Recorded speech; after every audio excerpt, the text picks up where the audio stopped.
اخيرا بعد وصول زيزو رسميا للاهلي ومن قبليه تريزيجيه ومحمد علي بن رمضان، ده غير طبعا رجوع حمدي فتحي واليو ديانج عشان يلعبوا معانا كاس العالم. فالخواجه خوزيه ريفيرو مدرب الاهلي الجديد اكيد هيقلب التشكيله راسا على عقب، وده طبعا عشان في الصفقات الجديده اللي دخلت على الفرقه، ده غير ان مدرب جايب افكار جديده وعايز يطبقها. وعايز اقول لك ان في لعيبه في التشكيل الحالي مش ماشيه مع دماغ الراجل خالص، والله ولا تصلح للعب في الاهلي، وانت عارف طبعا. الفيديو ده بقى بيقول لنا مين هو ريفيرو ده بالظبط، ايه هي مميزاته وايه هي عيوبه، وفي الاخر بنجاوب على سؤال مهم جدا بيدور في دماغ كل واحد فينا: هل هو المدرب اللي عايزه الاهلي في الفتره دي وانت داخل على كاس عالم؟ بس قبل ما نبدا فضلا اعمل لايك واشترك في القناه عشان يوصلك كل جديد.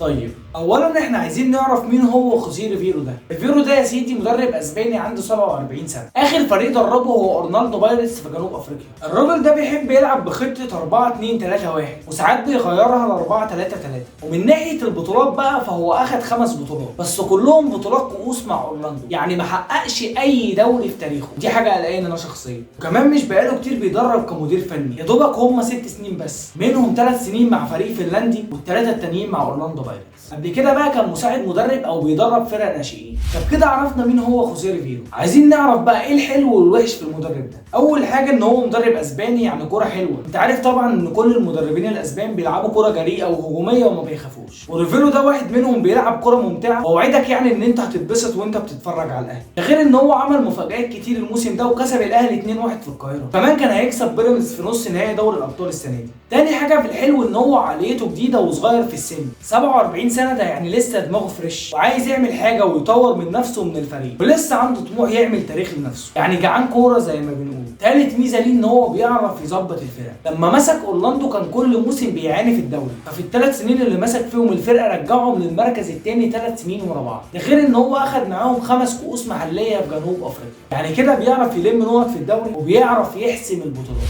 خلصنا كده الحلو، كلمني بقى عن الحاجه الوحشه في المدرب ده. بص، اول حاجه ان هو ما حققش دوري قبل كده، ودي حته مهمه قوي للاهلي بالذات اللي بينافس على الدوري ودوري ابطال افريقيا كل سنه. الدوري عايز مدرب نفسه طويل بيعرف يركز في كل ماتش حتى لو قصاد فرق ضعيفه عشان ما يضيعش منه نقط كتير، ودي ممكن تكون حاجه ناقصه في ريفيرو. بس اعتقد ان الموضوع هيبقى مختلف مع الاهلي لان الاهلي بيلعب بشخصيته. تاني حاجه بقى نقص الخبرات في البطولات الكبيره. في كاس العالم للانديه بالذات بيحتاج مدرب عنده خبره كبيره بيعرف يتعامل مع الماتشات التقيله والفرق اللي اعلى منك في الامكانيات، فريفيرو لسه ما عندوش الخبره الكافيه في الحته دي.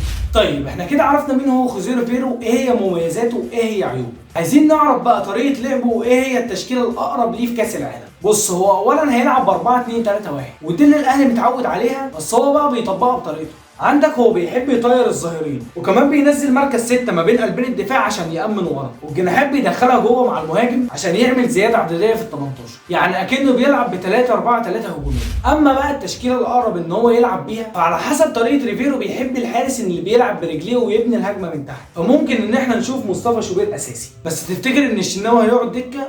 ما اعتقدش بصراحه. في الدفاع بقى عايزين قلبين الدفاع برضك بيعرفوا يلعبوا برجلهم كويس، وده للاسف مش موجود غير في واحد بس وهو احمد رمضان بيكهام اللي بيعرف يعمل الحكايه دي. بس الاقرب اللي هو يلعبه يعني هيلعب بداري وياسر ابراهيم. الباك اليمين بقى اعتقد مفيش غيره هو محمد هاني اللي هيلعب باك يمين، وفي الباك الشمال اللي انا متوقعه يعمل بطوله جامده جدا لو بدا اساسي هو يحيى عطيه الله. اما بقى في نص الملعب اللي فيه خناقه وزحمه مش طبيعيه، والله من كترهم انا مش عارف احط مين ولا مين، بس هو احتمال يبدا بمروان عطيه في مركز 6. اما بقى في مركز 8 فهو هيحط حمدي فتحي او بن رمضان، والاقرب حمدي فتحي بسبب خبراته. في مركز 10 طبعا هيلاعب امام عاشور اللي مفيش خلاف عليه، والله احتمال كمان يعمل مفاجاه وينزل لنا قفشه. على كل حال هنشوف. خلصنا من خناقه نص الملعب، نيجي لخناقه اكبر بقى في الجناحات اللي اول مره اشوف فيها جناحات الاهلي بالكواليتي والجمال ده. يا راجل عندك زيزو وتريزيجيه وبن شرقي وكمان طاهر وحسين، الحقيقه والله كلهم اجمد من بعض ومحتار احط مين، وهيكون في منافسه شرسه جدا على المراكز دي، وده طبعا في مصلحه الفرقه. بس انا من وجهه نظري يعني هيلاعب زيزو يمين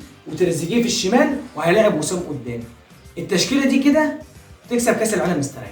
طبعا هيكون في لعيبه تقيله على الدكه زي بن شرقي وجراديشار وطاهر محمد طاهر وحسين الشحات وكمان قفشه، وفي كلام كمان ان المدرب عايز يجيب لعيب اسمه موفي كينج من اورلاندو، واللعيب ده بيلعب في مركز الجناح، بس الحقيقه يعني الاهلي مش محتاج جناحات حاليا الا لو قوانين الدوري اتغيرت وزودوا عدد المحترفين، فالاولويه للاداره ان هي هتدعم الدفاع اكتر. نوصل بقى للسؤال الاهم في الحلقه، هل المدرب ده بتاع المرحله دي ولا لا؟ بص، هو مناسب للاهلي كمدرب بشكل عام 100%. الراجل واضح انه واعد وليه مستقبل كبير وعنده افكار، نجاحه ده بتاع ربنا وعوامل تانية كتير. طيب يا عم، على عيني وعلى راسي، بس انا بتكلم عن المرحله دي بالذات اللي فيها كاس العالم، هو مناسب؟